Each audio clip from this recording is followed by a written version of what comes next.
আমার সাথে যে তারা আজ রয়েছে সে তারা আমাদের নাট্যাঙ্গন, আমাদের নৃত্যাঙ্গন এবং পাশাপাশি মডেলিং জগতে একদম ঝলমলে একজন তারা।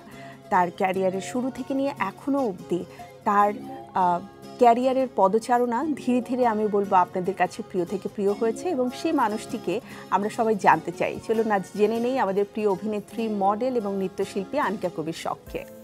অনেক অনেক শুভেচ্ছা, ঈদ মোবারক। থ্যাংক ইউ, ঈদ মোবারক তোমাকেও।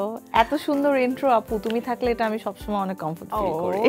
থ্যাঙ্কস টু ইউ যে ঈদের এই আয়োজনে তুমি আমাদের সাথে যুক্ত হয়েছো, কারণ আমাদের ঈদটার আনন্দ এবং বিনোদনের মাত্রাটা কিন্তু অনেক গুণে বেড়ে গেল। Thanks to you and thanks to আমি বলবো যে ইমামি 7 ওয়েলস তারা স্টার আমাকে এখানে ইনভাইট করার জন্য।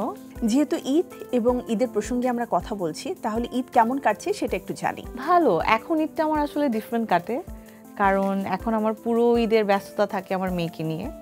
আগের ঈদটা অনেক ডিফারেন্ট ছিল, এখনকার ঈদটা অনেক। আর আমি না অলওয়েজ একটু ফ্যামিলি ওরিয়েন্টেড, তো ইউজুয়ালি দেখা যায় যে শুটিং থাকলে কাজের ব্যস্ততার জন্য তো কেউ বাসায় আসলে ওভাবে আমাকে পায় না। বাট ঈদের টাইমটা আমি একদম ট্রাই করি যে ঈদের ডে থেকে স্টার্ট করে সেকেন্ড, থার্ড, ফোর্থ এই ডেগুলো আমি একটু বাসায় থাকার। আচ্ছা, যেটি বললে যে মেয়েকে নিয়ে হচ্ছে ব্যস্ততা কাটে, তোমার মেয়ের বয়সে তো মানে তুমি কয়টা ড্রেস নিতে আর এবার মেয়েকে কয়টা ড্রেস দিয়েছো? টু বি ভেরি অনেস্ট আপু, আমি এবার আমার আসলে কোনো ঈদের শপিংই করা হয়নি সত্যি। সিরিয়াসলি? হ্যাঁ, সিরিয়াসলি। বাজেট নিয়ে এত কিছু হয়ে যাচ্ছে চারপাশে, এটা তো ভাইরাল ইস্যু, সো আমরা ওই ভাইরাল ইস্যু নিয়ে কথা নাই বলি একদম। সো না, ইউজুয়ালি যেটা হয় যে এত বেশি গিফট পাওয়া হয়, সো শপিংটা আসলে করা হয় না। আর কাজের ব্যস্ততা সবকিছু মিলে আমার নিজের জন্য করা হয় না, বাট ফ্যামিলি মেম্বার্সদের জন্য, আলিফের জন্য শপিং করা হয়। যেমন আলিফের অনেক আমি যেখানেই যতটুকু পারছি শুটিংয়ের গ্যাপে গ্যাপে আমি যেখানেই দেখছি আমি টুকটাক কিছু না কিছু নিচ্ছি আলিফের জন্য। এটা পছন্দ হচ্ছে এটা নিচ্ছি, ওটা পছন্দ হচ্ছে ওটা নিচ্ছি, এরকম।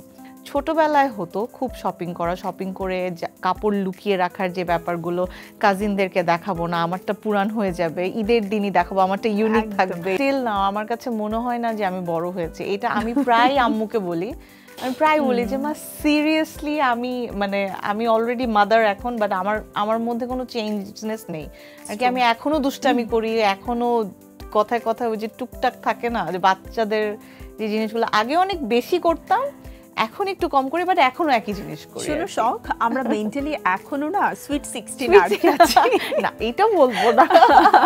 যেহেতু ছোটবেলার প্রসঙ্গ আসলো, ছোটবেলার ঈদের কোনো বিশেষ স্মৃতি কি মনে পড়ে যেটা আসলে প্রতি ঈদেই তোমাকে ভাবায়? মন ভালো হয় আবার মন খারাপও হয় যে সেই সময়টা তো আর পাবো না।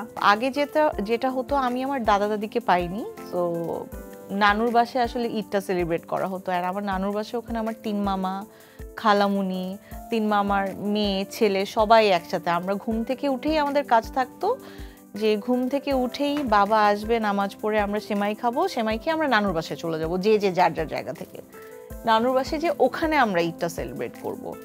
তো যেই নানুর কাছে যে ওই যে ওড়নার নিচে শাড়ির আঁচল ধরে আবদার করা যে সালামি দাও, দেন নানুর হাতের সেমাই, পোলাও, এগুলো খাওয়ার যে সব কাজিনরা একসাথে গ্যাদার হয়ে মামা খালামুনিরা মিলে যে ব্যাপারটা, ওই জিনিসটা এখন আর হয় না। কারণ এখন আসলে নানুমা নানু ভাইয়াও নেই, আর আগের মতো আসলে সবাই যে যার লাইফ নিয়ে ব্যস্ত। সো অনেক সময় যেটা হয় যে চাইলেও বড় হয়েছে, এক্স্যাক্টলি বড় হয়ে গিয়েছে, সো দ্যাটস ফাইন না, যে যার মতো ইন্ডিভিজুয়ালি ব্যস্ত হয়ে গিয়েছে। হয়তো দেখা হয়, বাট অ্যাট আ টাইম সবাই আসলে মিট করতে পারি না, যেটা আগে হতো। ছোটবেলা এবং আমাদের বর্তমান সময়ের যে ঈদ, এর মধ্যে পার্থক্যটা কি? কি পার্থক্য তোমার কাছে মনে হয়? ঈদের কোনো পার্থক্য নেই। একটা পার্থক্য আমি বলবো যে ছোটবেলায় ঈদটা অনেক মজার লাগতো, এখন ঈদটা মনে হয় যে ওকে ফাইন। আর একটা ডিফারেন্স নেই, সেটা হচ্ছে আমি আগেও সবাইকে সালামি দিতাম, আমি এখনো সবাইকে সালামি দিই, আমি কখনোই সালামি পাই না। এটা রিজন হচ্ছে তুমি এত ছোটবেলা থেকে আর্ন করা শুরু করেছো, এক্স্যাক্টলি, তো তোমাকে দিতেই হচ্ছে। দেখা গেছে অনেক সময় বড় ভাইরাও এসে নিয়ে বড় কাজিনরা এসে আমাকে বলতো যে তুমি এখন আমাকে সালামি দাও। আমি বললাম না, আমি তো অলরেডি পাবো। তখন ওরা লাইক, না তুমি যেহেতু আর্ন করছো তুমিই দিবে, এখন তুমিই বড়, সো আমার সব সময় দিতে হয়েছে। আচ্ছা,